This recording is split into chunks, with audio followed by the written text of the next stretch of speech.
There's a couple different ways to make these. I'll show you another way in just a second. Okay, so I've got that, and I want to make sure it doesn't stick to my former. This is, you know, this just happens to have a little bit of piece of plastic that had a bit of a curve to it. If you've got any kind of a, not a jar, but you know, some sort of can or something that's got a slight slope, you can certainly lay that on the side and put this on it. Or you can take just a little bit of cellophane or batting and actually lay it over that, you know, nice and smooth.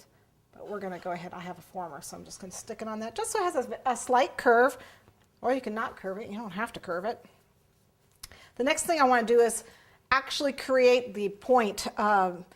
Because this part needs to really be puffed up, and it's really hard to do with something this small, I'm going to actually take a little piece of paste, whoops, a little more piece of paste, and I'm going to roll it into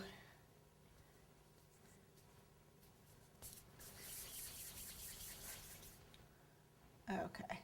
And what I want to do is I'm going to flatten it. And the front, remember I told you the front of that ballet shoe it was kind of flat. So this is probably a little small, but it'll be all right. And then we're going to use a little bit of water to attach this right there in the front. Just a little bit. Oh, not too much there. Okay. Whoop, I got a little too much water on it. That's why it's slipping. I can do it here while it's flat. Okay, right up to the front. Make sure you get that. Okay, we can make it bigger or smaller, depends on how much you want the shoe to come up. All right.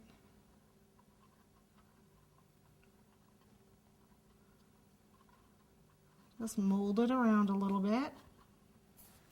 And then we're going to let those dry. We want 2 of them. And then what I did is I wanted it to have a bit of a pink inside. So the inside of the shoe was a little shiny. So what I did is I took a little bit of this orchid pink. Oops. This is the orchid pink, and it's a luster dust. And I just dusted the inside of this with a nice light pink. Look at this. There you go, so you can see. So that the inside sole, I mean, they're not, probably these shoes aren't really like that, but I'm taking artistic license with it and doing a little bit of a luster. Okay. And what I ended up with was something like these. I've already done ahead of time, so they're nice and dry. Okay. And then what I want to do is make the tops that go on them. Okay, so I need a bigger piece of paste.